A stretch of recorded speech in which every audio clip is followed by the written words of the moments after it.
pessoal, tá começando mais um Tauricast. Aqui é o Vitor e que alegria estar mais um episódio com vocês. Olha, depois de muito tempo assim, gente, a gente trouxe uma pessoa que fala sobre veterinária lá na primeira temporada, na segunda não teve, e agora finalmente na terceira temos, gente. Demorou um pouquinho, mas eu trouxe pra vocês. Hoje a gente recebe um profissional que dedica a vida ao cuidado dos animais, mas também construiu uma trajetória marcada pelo estudo, pela precisão e pela busca constante por equilíbrio. Antes de eu mostrar ele para vocês já sabem que a gente tem a Machi como a nossa patrocinadora aqui do podcast, o restaurante de comida coreana aqui de Santos. Quer fazer o pedido? Acesse o QR Code que tá aí na tela ou entra no machisoyo.com.br, vai lá realizar o seu pedido. Para quem tá escutando ou assistindo a gente, tem cupom de desconto TAORICAST10 nos pedidos acima de R$57. Quer pedir no iFood ou na Kita? Também dá, mas aí lá não tem o nosso cupom exclusivo, tá bom? Então acessa o QR Code ou machisoyo.com.br e vai lá experimentar essas delícias da culinária coreana. Agora, bora para o nosso convidado. Médico veterinário, formado pela Unimes, especialista em cirurgia, ele atua há anos ajudando a salvar vidas através da medicina veterinária, além de compartilhar conhecimento com outros profissionais da área. Mas a história dele vai muito além do centro cirúrgico. Yoga, meditação, natureza, montanhas e uma filosofia de vida baseada em gratidão e consistência em também fazer parte... Consistência também fazem parte da sua jornada. Então hoje vamos falar sobre os bastidores da medicina veterinária para a galera que está querendo entrar na facu, ou tá aí, tá terminando, ou tá querendo mudar de carreira, ou tá aí na carreira, mas quer outros ares. Hoje é o momento para vocês. Os desafios da profissão, histórias marcantes da cirurgia, saúde mental e tudo o que existe por trás da vida de quem escolheu cuidar daqueles que não conseguem dizer onde dói. Aquela frase clássica, né? De quem é médico veterinário. Hoje, o Tauricast é com o Rodolfo. E aí, Rodolfo, tudo bom, doutor? Tudo bem, um prazer estar aqui com você para falar sobre medicina veterinária. E assim, mais coisas, né? Porque eu vi ali no seu perfil, também vi também na tua bio, que tem uma coisa ali, natureza, tem toda uma vibe, né? Tem tudo a ver também com a profissão, lidar com animais, exige essa sensibilidade, esse contato com a natureza, isso é importantíssimo. Tem então, tudo a bom, ver. vai ser um episódio muito legal. Pra gente começar daquele jeito que todo mundo sabe como a gente começa o Tauricast quando tem alguém aqui. O que eu quero saber é, por que escolheu medicina veterinária? Como é que foi isso? Em que momento foi da tua vida? Eu, desde a época da escola, sempre tive mais facilidade, né, mais afinidade com a parte da biologia, a parte da química, então eu sabia que era da área da saúde, né. Meu irmão mais velho, a gente é, né, muito próximo, e ele começou estudando veterinária, ele me influenciou bastante na minha escolha. Era a área da saúde, mas não tinha certeza se seria veterinária. Uhum. Mas houve essa influência do meu irmão e cá estou. E aí, tá há quanto tempo já? Formado? É. Eu me formei em 2011, então são 15 anos, né? Já de carreira. 15 anos. Caramba! E aí, bom, vamos dizer assim, se formou em 2011 e aí, assim, na vibe de estudante e tudo mais, que sonho que tinha naquela época que hoje em dia você olha e fala, caramba, realizei já tá tudo certo e tudo mais, na carreira mesmo? Eu comecei a faculdade, né, eu tenho a minha família... Parte da minha família é do interior, então lida muito com animais de grande porte. E eu entrei na faculdade focado um pouco nessa área, né? Eu queria participar da parte de reprodução, de genética de grandes animais. Mas aí, durante o percurso da faculdade, os caminhos foram se abrindo e foi me direcionando como aquilo que eu imagino ser um mistério da vida, né? A gente vai sendo encaminhado para o que realmente faz sentido para a nossa vida, né? Eu fui descobrindo a área de medicina de pequenos. Entendi. E aí nessa descoberta já veio a área da cirurgia? Não. Não era a área da cirurgia. Eu comecei a sentir esse prazer pela medicina de pequenos animais quando eu fiz um estágio, que era um estágio obrigatório, né? Durante a faculdade, eu não fiz muitos estágios, estagiei somente na universidade mesmo. E aí, quando teve um estágio obrigatório, tinha uma prova da CIE em Santos, que era um estágio na Codevida. E aí era uma única vaga, porque era um estágio remunerado e tudo mais, era bem difícil de conseguir. E eu estudei bastante, consegui entrar, tive contato com ótimos profissionais lá dentro. E lá dentro eu pratiquei uma medicina veterinária voltada a pequenos animais, pessoas de baixa renda, então tive acesso a questões patológicas, infecciosas, que na faculdade não tinham muito contato. Então eu fui desenvolvendo essa paixão pela parte clínica. E aí lá dentro tinham as castrações, né, que era a principal atividade da Codevida, controle populacional de animais.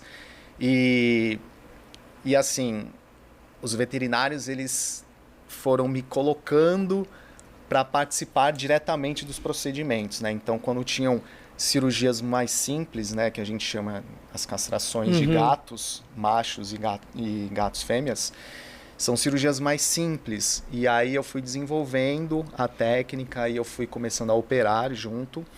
E aí eu fui sentindo que aquilo me alimentava. Entendi. E aí, assim, a gente já volta para seguir aqui certinho o roteiro, mas a galera vai falar, os convidados vão falando, eu vou aqui na minha cabeça. Hoje em dia se fala muito em castração, há muito tempo já, né? Certo. E tudo mais.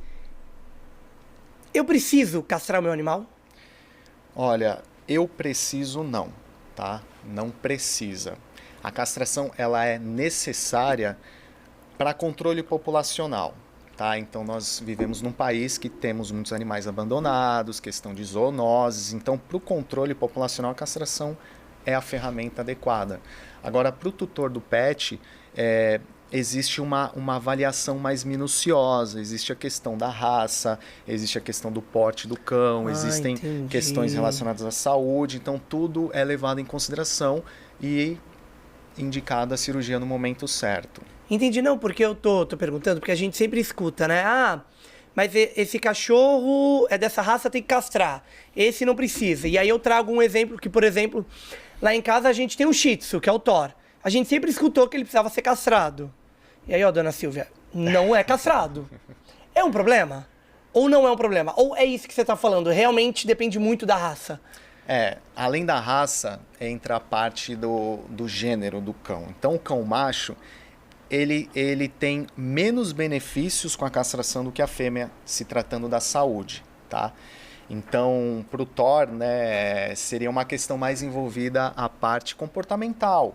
Se você tem um cão que ele é agressivo, se você tem um cão que ele é um marcador de território, gera um desconforto no ambiente, ele tem uma libido muito alta, exacerbada, então é inconveniente às vezes receber pessoas em casa.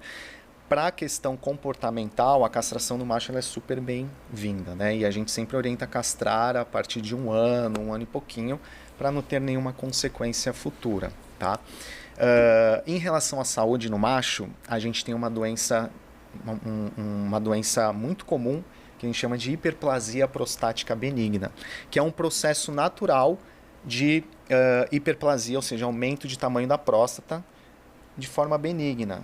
Tá? Não é um câncer, mas a próstata ela vai aumentando e ela vai gerando desconforto quando o paciente vai, né, urinar, até na defecação, porque a próstata ela se encontra abaixo do cólon. Então, quando ela está muito aumentada, ela causa uma compressão no cólon, então dificuldade de defecar também. Então, essa questão é extremamente comum e eu arrisco dizer que todos os cães passarão por isso. Só que na maioria das vezes eles passam no fim da vida, então não necessariamente eles precisam operar. Só que alguns cães, eu já atendi cães com 4 anos, 5 anos, já com hiperplasia prostática. Nossa! E aí a gente indica a castração, porque é um paciente que com certeza vai ter alguns problemas em curto prazo. E aí, você falou, você castra, pode ser libido, raiva, marcar território, porque quando eu castro, a gente pode dizer que essas coisas acabam? Não é assim que funciona? Ou já que a gente está fazendo ali uma retirada, né, de um órgão do animal, ele fica tão retido que ele para de fazer coisas que ele fazia. Como é que funciona isso? Na verdade é mais para um controle comportamental, né? Então a gente retira a principal fonte do hormônio, né, da testosterona. Existem outros órgãos produzindo, só que a produção acaba sendo em pequena quantidade, tá? Não cessa. E alguns cães têm um comportamento tão enraizado, por isso que a gente fala, para ter um controle adequado em relação a essa parte comportamental, a castração tem que ser um pouco mais precoce. Quando você castra um cão com 5 anos, 6 anos, às vezes aquele comportamento já não tem como trabalhar ele, mesmo removendo a principal fonte de testosterona, que é o que promove todo esse comportamento. Então, nem sempre funciona. Isso é uma questão que as pessoas também é interessante saberem. Vou castrar meu cachorro, ele vai melhorar. Nem sempre isso acontece, não é uma certeza. Porém, é a principal ferramenta para que você consiga esse controle comportamental. Entendi. E aí a última pra gente mudar de assunto é: depois de quantos anos eu não preciso mais? Ou, independente da idade do cão, é melhor castrar? Independente, não que seja melhor, mas é como eu falei, hoje a medicina veterinária, a gente promove uma medicina preventiva. Então a gente faz exames de check-up. Né, a gente tem um protocolo, cães até 8 anos a gente faz uma vez por ano, a partir de 8 anos, que é a fase sênior, a gente começa a fazer um controle mais intenso, né, 2 vezes por ano, sabendo já das possíveis alterações na saúde. Né? Então, quando a gente detecta que está tendo alguma alteração, aí a gente, como exemplo da hiperplasia prostática, detectou, castra, próstata volta ao normal, não tem problema nenhum. Então, não tem uma idade específica, limite, tá? Então, eu diria que hoje a castração ela é muito mais indicada ou voltada para essa parte comportamental, pessoa que mora em apartamento, um cachorro que tem um temperamento difícil de lidar, né? Ou então, durante a vida, né? Fazendo o check-up, notou alguma alteração no sistema reprodutor, para uma castração que ela é curativa. Boa, eu vou entrar numa parte polêmica assim, e aí vamos lá, porque vou tentar trazer um raciocínio. Eu sinto que antigamente as pessoas tinham um animal e tinham um animal. Pronto, é um animal. Então ficava no quintal, tomava chuva, ou a casinha tava ali no quintal e frio, mas é um animal e tal. Tratava assim. Hoje a gente já vê que não, as pessoas já tratam do jeito que eu acho que é uma vida, toda vida tem que ser tratada. É claro que tem a galera que põe sapatinho, anda no carrinho, né? E por aí vai e tudo mais. Mas o que eu queria trazer você disse, por exemplo, que cães de até 8 anos faz uma vez no ano um check-up geral. Isso. Antigamente a gente não tinha isso. Perfeito. E aí de um tempo para cá vem mudando. Como é que você vê essa mudança e tudo mais? E em que momento você acha que deu essa virada na galera de tipo, não, peraí, a gente tem que cuidar dessa forma? Porque eu acho... Desculpa, você ia falar, já vou continuar. Não, pode falar. Porque eu acho que ainda as pessoas tratam a medicina veterinária como um gasto, vamos dizer assim, e tudo mais. Ai, vou uma vez no ano, nossa, muito gasto. Ou não sei o que, é muito gasto, ir lá e... tudo mais, a gente escuta, tô sendo sincero, a gente escuta isso e todo mundo já deve ter falado isso em algum momento. Então eu queria entender, em que momento as pessoas mudam essa chave, né? E o que fazer para tirar esse pensamento que algumas pessoas ainda podem ter, e aí eu já entro numa questão que é minha, não quer fazer tudo isso, não adote um animal. Bom, mas é isso eu falando, tá bom? Mas bem bom. Segue a 1 bilhão de perguntas que eu fiz aqui. Bom, vamos lá. Eu acho que antigamente, a gente, não generalizando, eu acho que tinham, sim, tutores que tratavam os seus cães da melhor forma possível, disponibilizado pela medicina veterinária da época, e tutores um pouco menos conscientes, que via o animal como um animal de guarda, um animal do quintal, né? Não tinha essa conexão mais intensa. Eu acho que o animal, isso que é uma das coisas mais lindas da profissão, eu acho que o animal ele tem um potencial de conexão com os seres ao seu redor, que ele acaba suprindo necessidades do próprio tutor. Então essa conexão, esse amor, ele vai ficando cada vez mais intenso e o tutor busca cuidar como se fosse um filho, né? Então a gente tem perfis também de tutores, tem tutor que tem um cão como um cão de guarda, que também não está errado desde que atenda às necessidades, Sim. né? Tem cão que é feliz sendo um cão de guarda, né? É a essência dele. Sim. Algumas raças têm essa necessidade. Então o conhecimento das raças também é uma coisa importante, mas eu acho que o que mudou foi a medicina veterinária ter sido levada mais a séria, né? Em relação a disponibilidade de exames, né, o próprio conhecimento das espécies, a evolução da profissão, a gente conseguiu fornecer mais cuidados para esses animais, o que antigamente era bem restrito, hoje em dia a gente evoluiu bastante. Então, ainda como eu falei, ainda tem tutores que negligenciam os cuidados com seus cães, mas a maioria está tendo o acesso para ter o cuidado ideal, assim, sabe? Sim. Porque essa conexão, esse amor, esse carinho, ele faz com que o tutor se dedique ao seu pet, Sim. né? Então, às vezes é uma pessoa que... Eu percebo muito isso, pessoal aposentado, pessoal mais velho, né? É um compromisso estar ali com o cão, passear, né? Levar. Então, ocupa parte da mente também dessas pessoas e elas se conectam bastante, porque o animal... Seja qual for animal agressivo, com traumas, na hora que você trabalha essa conexão, não tem como não ver o afeto e o carinho entre os dois seres. Sim. Verdade. Bom, depois eu entrar nesse papo aqui, tirar algumas dúvidas. Eu não falei lá na introdução, mas você também é anatomista. Para quem está assistindo e nunca ouviu falar nesse termo... Seria um profissional que tem estudos e conhecimento, formação em anatomia. Ah, então era o que eu estava no caso, imaginando em anatomia de pets convencionais, né, de cães e gatos. Uhum. Né? A anatomia é um universo mágico.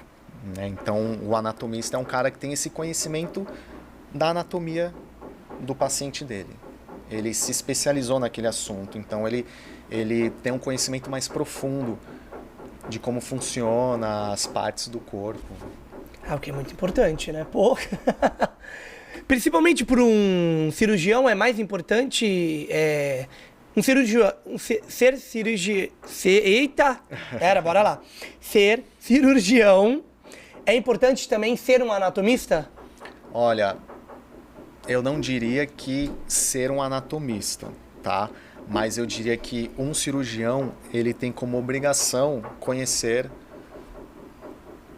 o universo que ele trabalha. Uhum. Né? Então, a anatomia é isso. É conhecer os bastidores da vida. É conhecer como o corpo funciona. É entender como um mapeamento. Porque quando você entra em cirurgia, você está entrando num universo e você tem que sair dele sem que o corpo perceba que você entrou. Então, o conhecimento anatômico faz com que você respeite as estruturas no momento da cirurgia. Então, o cirurgião ele tem como obrigação conhecer a anatomia. Pós-especialização em anatomia, não diria que seria algo necessário, mas ele tem que entender a importância e buscar também formações em cirurgia que priorizem a anatomia. Né? Eu sou de uma escola de cirurgiões. As minhas pós-graduações foram todas com essa escola e é o que me ensinou e despertou e me trouxe o entendimento do que é anatomia na cirurgia. Então, também é importante você saber aonde você está estudando. Uhum. E aí, bom, falando em cirurgia, tem alguma assim que te marcou mais? Porque, não sei, eu acho que ser cirurgião já é muito difícil. Eu aqui na minha cabeça de jornalista, tá? Ser cirurgião é muito difícil, mas eu acho que ser cirurgião de animais é mais difícil ainda. E tal. E aí, como é que você até trouxe uma coisa que é legal, isso do entrar sem que o corpo perceba que você entrou e tudo mais.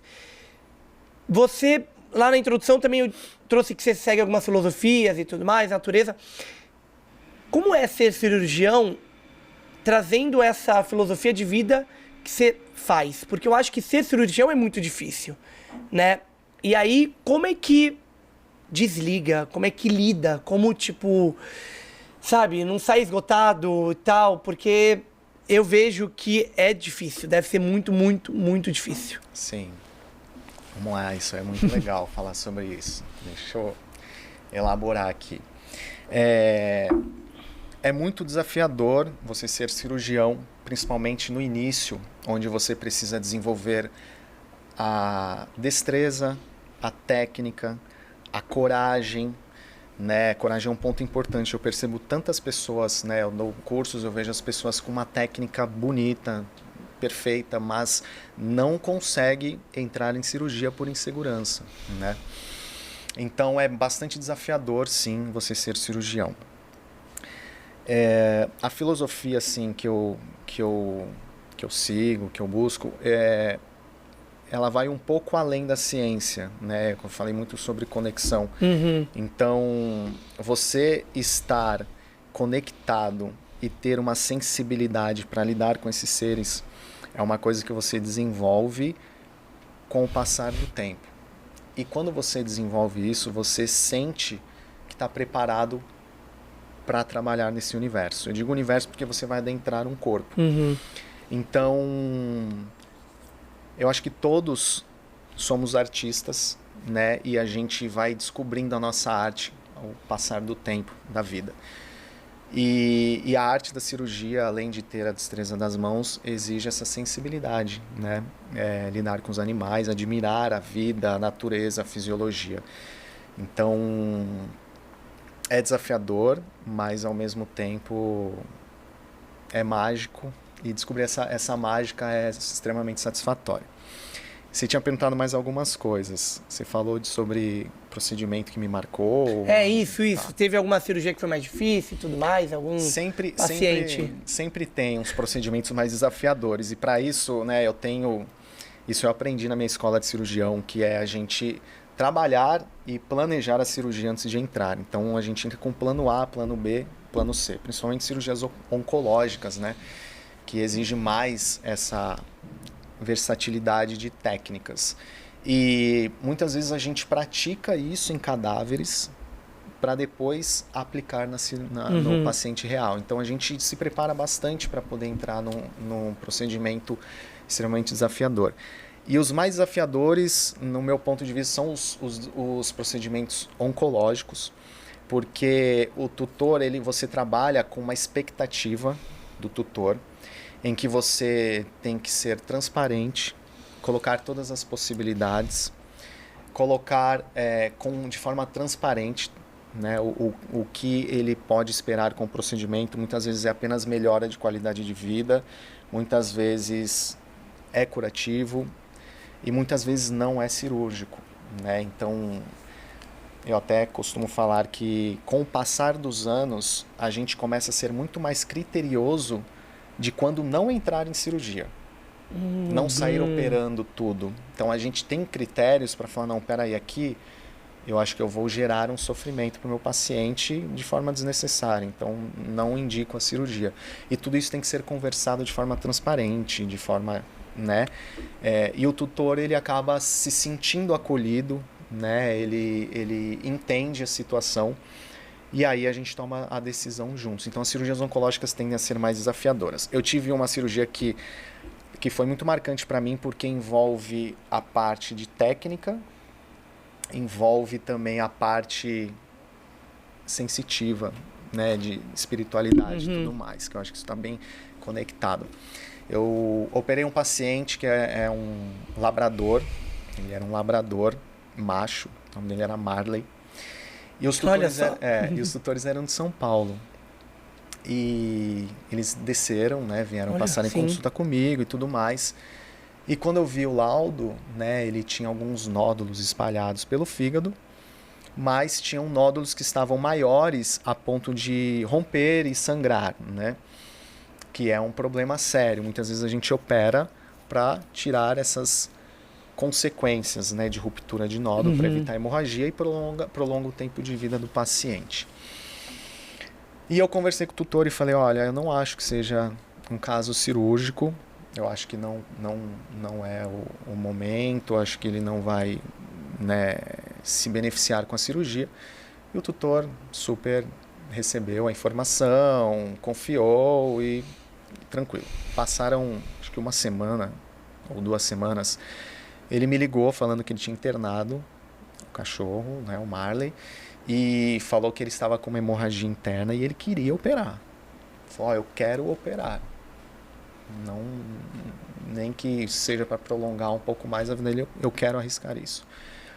E eu falei, tudo bem, a gente pode, né, planejar a cirurgia, traz ele aqui, a gente opera. E eles desceram a serra e a gente operou esse paciente. E no momento que eu entrei em cirurgia, ele estava com muitos nódulos já rompidos no fígado. Uhum. E no meio da cirurgia, eu tomei a decisão de parar o procedimento, ligar para os tutores, né, e chamar eles para conversar. Então, o paciente anestesiado ali no centro cirúrgico, né, o anestesista segurando o paciente ali. E eu conversei com eles, né, eu falei, olha, sinto muito, mas não vale a pena a gente mexer nesse fígado. Eu sugiro, inclusive, fazer a eutanásia. Então, pensa, de uma cirurgia virou uma eutanásia, né? Então, o tutor ficou bem triste, bem chateado, né? Eu permiti que eles entrassem no centro cirúrgico, que eles se despedissem dele, né? Ele estava anestesiado, não estava sentindo nada.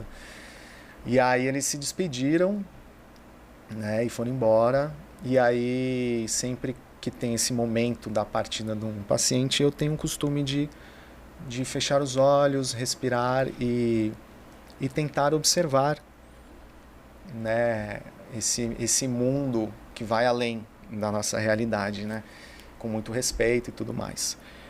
E nesse momento, né, eu fechei os olhos e respirei, fiz uma meditação, né, mentalizando as coisas boas, e me veio uma imagem dele brincando com uma bolinha num campo aberto, assim, sabe? Era um campo aberto, aí tinha um córrego, e para lá do córrego tinha uma mata mais fechada. Fiquei com aquilo na minha cabeça e tudo mais, fizemos eutanásia.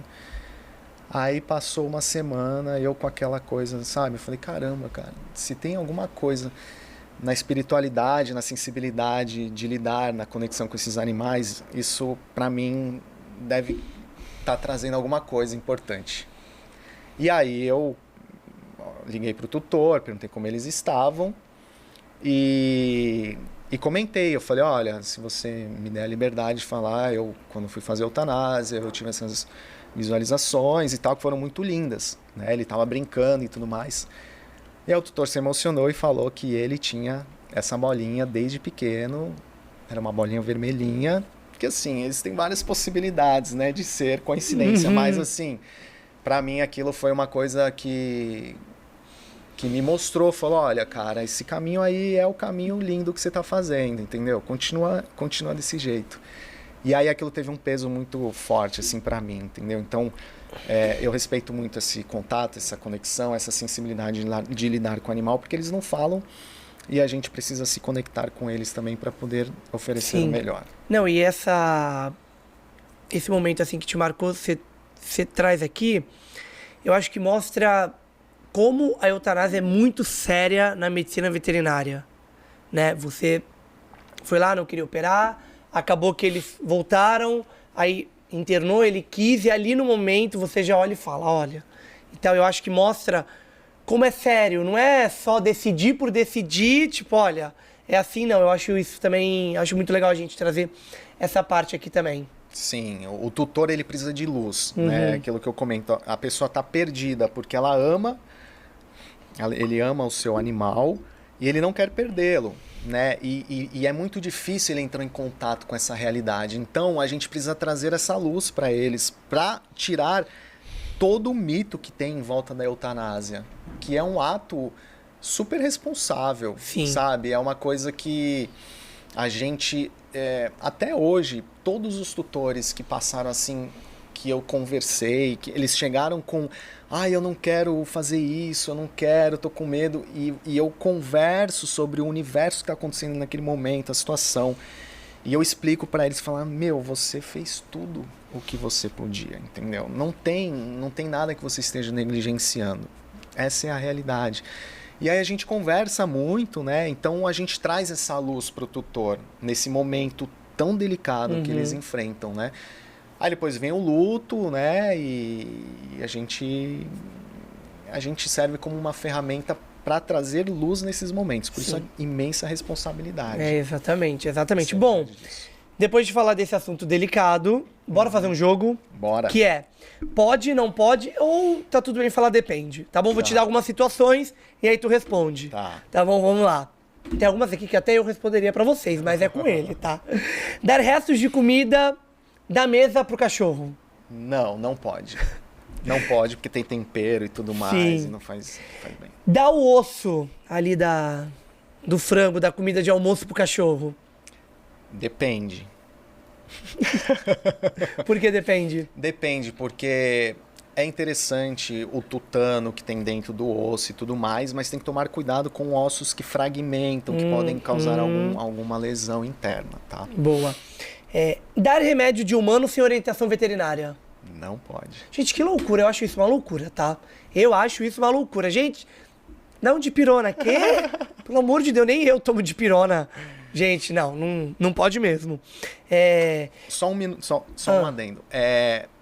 Desde que consulte o seu... A gente é como se fosse um pediatra, né? Então, às vezes, tem tutores que têm meu contato pessoal e eles mandam uma mensagem. Às vezes é paciente que já está em tratamento, que tem uma patologia aí, algum processo degenerativo que possa estar gerando dor.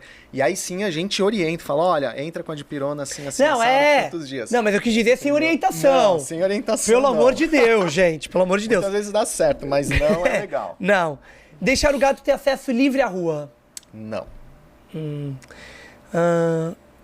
Pular uma vacina porque o animal vive dentro de casa. Depende. Nos felinos isso é super aceitável. Eu, como veterinário, se o gato não tem acesso à rua, é de apartamento, que na maioria das vezes é assim que funciona, não há essa necessidade de vaciná-lo. Entendi. A própria pessoa escovar o dente do pet. Pode. Gente, mas eu acho tão difícil, não é difícil, não? Olha, é muito difícil. Eu acho que tem que ser corajoso também. Tem muitos cães que têm predisposição à formação de tártaro. O Yorkshire é uma raça campeã. Então, a profilaxia dentária e escovação, a gente sempre prescreve quando atende pela primeira vez, inclusive também quando a gente faz um tratamento, alguma coisa assim, a gente orienta, né, o tutor escovar os dentes do seu pet. E eu diria que 99,9% dos tutores, quando vem para os retornos, fala, cara, eu não consigo. É óbvio, gente, deve ser muito difícil. Eles não gostam, eles não permitem. Então, tem algumas técnicas e tal, mas é realmente desafiador. Desafiador. Fazer alimentação natural sem acompanhamento profissional. Pode ou não pode? Não. Nem com o chat GPT, né? Nem com chat, assim, a alimentação é um universo incrível, eu adoro falar sobre alimentação, né, e resumindo, assim, eu gosto de olhar para o cão com a sua essência, que é vinda dos lobos, né, então hoje em dia, às vezes, as pessoas dão muito excesso de carboidrato, sabe, porque acham, não, a proteína é a base da alimentação. Então, assim, se a pessoa fala para mim, eu dou proteína pro meu cão sem orientação veterinária. Por mal não faz, entendeu? Desde que você não esteja usando temperos errados e tudo mais. Então, isso a orientação do veterinário é importante. Mas a proteína em si não faz mal. Só que aí entra em outras questões, então é importante sim fazer o acompanhamento, fazer o acompanhamento, sim. Boa. Levar o pet ao veterinário apenas quando ele está doente. Errado. Tem que levar... Tem que fazer o acompanhamento. Tem que fazer o acompanhamento. Tem que fazer o acompanhamento. Eu acho que essa vai ser polêmica. Dormir na mesma cama que o animal. Pode ou não pode? Olha, pode, tá? Pode. Mas, assim, É bem polêmico. É bem polêmica, então. Pode sim, só que você tem que entender, né, e separar, porque assim, o cão ele quer um líder, ele precisa disso, é a espécie canina. A gente tem que olhar para eles como uma espécie diferente da do ser humano. Então, a gente tratá-lo como um ser humano tá errado. E não tá errado porque, não, tá errado porque o cão ele não é feliz assim. Ele tem essa necessidade de ter um líder, uma liderança em casa, ele tem a necessidade de seguir, né, rotinas enfim. Então, assim, o excesso, hoje que 95% dos tutores causam esse excesso, né? Eles têm esse excesso de cuidado, de zelo, que foge um pouco da espécie canina. Então, é importante também entender que eles têm diferentes necessidades que precisam ser atendidas, não é ser... Não, eu entendi, deu muito bem para entender. Da chocolate, abre aspas, mas doutor, é só um pedacinho, fecha aspas. Não pode, não pode. E essa só um pedacinho, alguns entregam na consulta muito segura, não entregam essa informação. Mas não pode. Tem alimentos que não podem ser fornecidos. E o chocolate é um dos deles, né? Essa daqui, passear com o cachorro nos horários mais quentes do dia. Não pode, né, gente? Eu não vou nem deixar ele responder. Não, também não precisava nem responder sobre isso, né? Dá leite... Tá. Agora eu entendi a frase. Dá leite para gatos adultos. Pode ou não pode? Olha, não acho que seja interessante. Mas até... Eu sempre achei um pouco estranho a gente dar leite de vaca, o leite que a gente compra no mercado, pro gato pequeno. Faz sentido isso? Não faz sentido. Isso é um hábito, é um costume que eu não sei ao certo de onde vem, não sei se tem influência de filme, desenho. Não, desenho, com certeza. Tom e Jerry total, né? Mas é um mito isso aí, porque é aquilo que eu falo, você quer saber se está certo ou errado, olha para a essência da espécie, olha ele na natureza, ele toma leite na natureza? Não toma, né? Então, não é interessante. Boa. Na verdade, a alimentação nos animais é um grande universo que é o responsável por grandes problemas de saúde, principalmente em felinos. Até algumas rações, assim, que fazem mal, né? Então, a gente pega muito comum doenças inflamatórias intestinais em gatos, extremamente comum. Nossa. E às vezes você descobre que é um ajuste na alimentação, um detalhe que você tira e aquele organismo ele volta a trabalhar normalmente.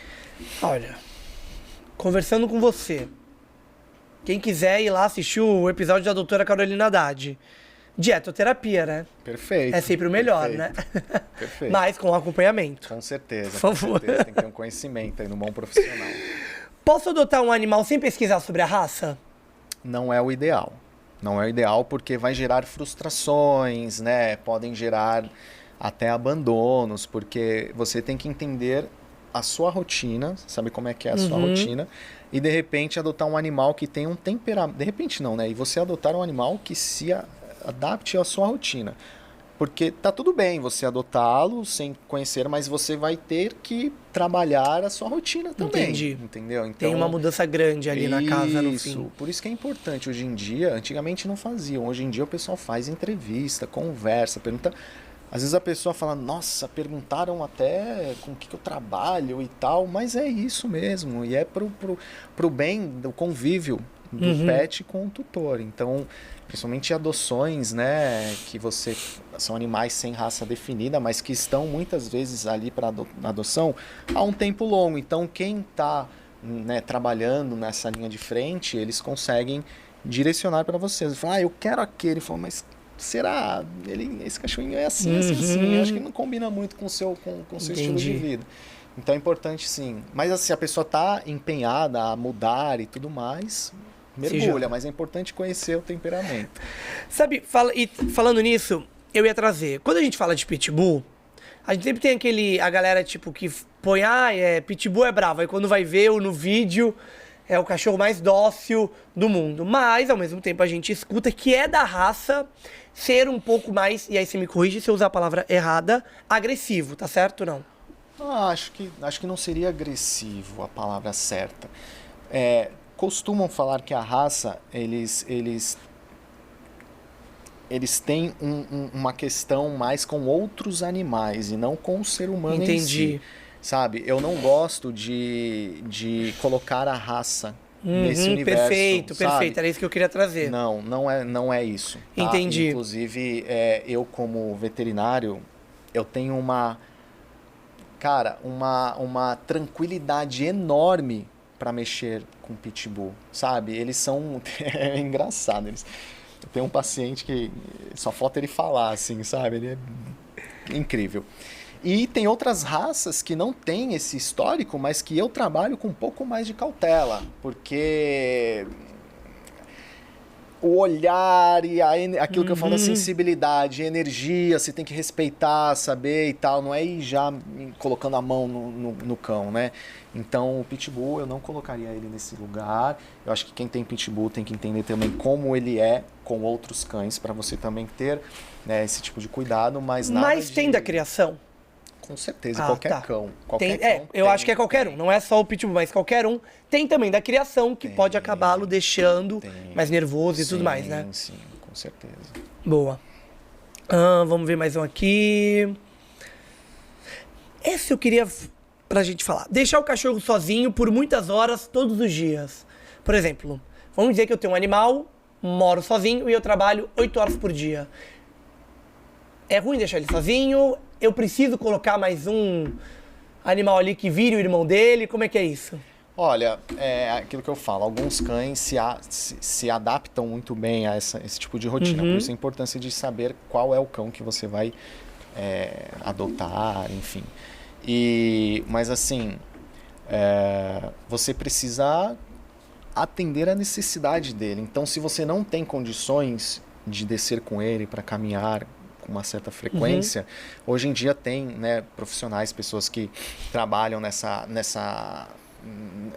questão, né, tem creches, né, tem os profissionais, os dog walker, né, que passeiam com os cães também. Então você consegue atender essa necessidade. Eu acho sensacional ter creche para cachorro. Eu acho também. Eu acho sensacional, gente. Eu acho porque, mesmo que a palavra creche te leve a uma coisa meio humana, né, mas eles têm atividades que faz com que o cão gaste energia. Cara, sim. E é isso que ele precisa, sim. O cão feliz é o cão com energia. E eu acho que a galera tem que tirar um pouco isso do nome creche, que traz essa questão humana, e trazer isso. Então, gasta energia, brinca, tem todo um negócio ali. Por mais também que as creches tragam essa questão também de nota e tudo mais. Nota e faz festa, aniversário de sim. Mas eu acho que a parte importante é essa, né? Exato, inclusive... Das atividades que rola ali dentro pra eles, né? Isso, o pessoal que trabalha com essa questão, é importante eles terem essa atividade. Principalmente pra galera que trabalha o dia todo, eu acho que é importante, né?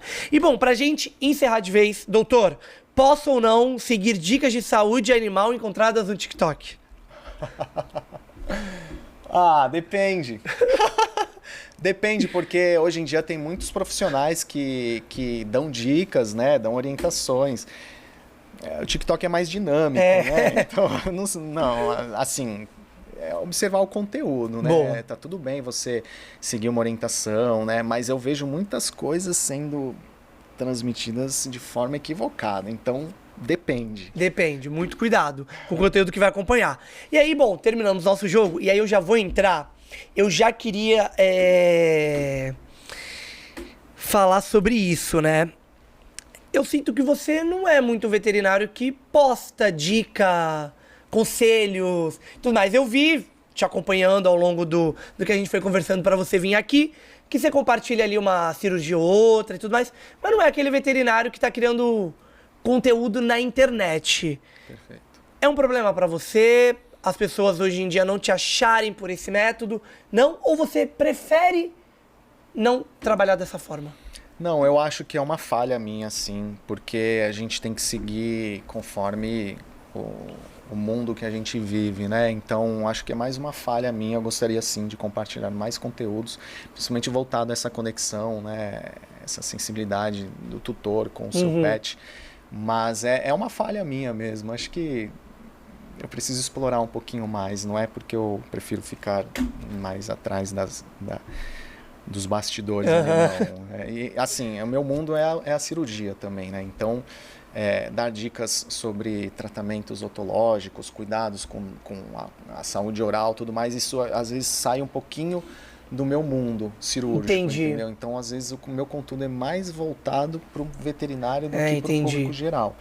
Mas é um ambiente que também eu tenho muita coisa interessante para compartilhar e, de repente, falta explorar. Eu imaginei também, fazendo roteiro e tudo mais, que tem esse caso também. Acho que você tá muito numa linha de frente ali que é um pouco mais complicada, de repente, de criar conteúdo.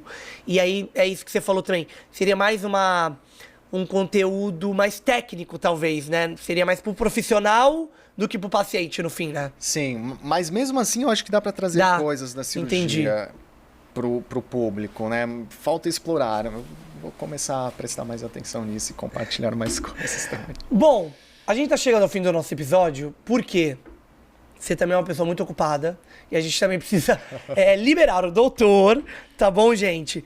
Mas, assim, a gente teria muita coisa pra falar. A gente não vai fazer o quadro 5 perguntas polêmicas também, porque não vai dar tempo, tá? Mas, assim, já tá convidado pra voltar, Obrigado. tá? Por favor. Mas eu queria muito falar sobre você ministra workshops. E é isso aí. Pra outros profissionais. Isso. Workshops ou curso? Qual seria a palavra certa? Eu não diria curso, porque eu acho que o curso ele exige um tempo maior, assim, sabe? Então, o workshop é mais para você sentir aquele mundo, você sentir sobre o tema, né? Você ter uma perspectiva, né? Eu pego muitos alunos que ainda não sabem o que querem fazer, né? Não sabem se quer ir para o mundo da cirurgia, se quer ir para o mundo da ultrassonografia, exames de imagem. E os workshops servem muito para o estudante sentir como é esse universo, porque a gente traz uma realidade do mundo cirúrgico mesmo. Então é interessantíssimo e seria um workshop mais seria um contato, né? Não seria um curso. E para os profissionais também formados é muito interessante porque eles também aprimoram as suas práticas e técnicas. E aí, como é que eu faço para participar do workshop? Então, workshop normalmente eu lanço com um mês, né, de antecedência. Eu coloco no Instagram, né, eu publico no Instagram, e aí eu vou, né, eu vou compartilhando, né, ao longo do mês, e aí o pessoal entra em contato por lá mesmo.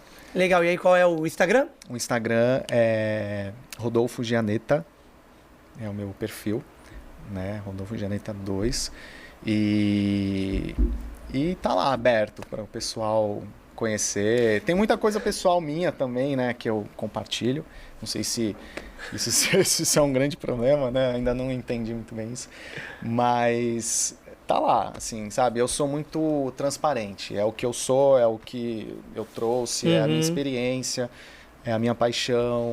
Então tá aberto, assim, a realidade. Não tem nada muito manipulado, assim, sabe? É a verdade ali como ela é. E bom, quero que o meu animal seja atendido por você. Como é que eu acho a clínica? Então, a gente tem 2 unidades da Santa Clara. A gente tem a unidade de São Vicente, fica na Vila Valença, né? Rua Brás Cubas, número 108. Temos o Instagram também da Santa Clara. E a unidade de Santos fica aqui do lado. Inclusive, eu vim andando aqui, um gostoso, né? Um dia de outono maravilhoso. Vocês nem sabem, gente. É na mesma rua do estúdio. Do lado. É 5 minutos andando. E fica aqui, né? Na Benjamin Constant, 208, em Baré, Santos.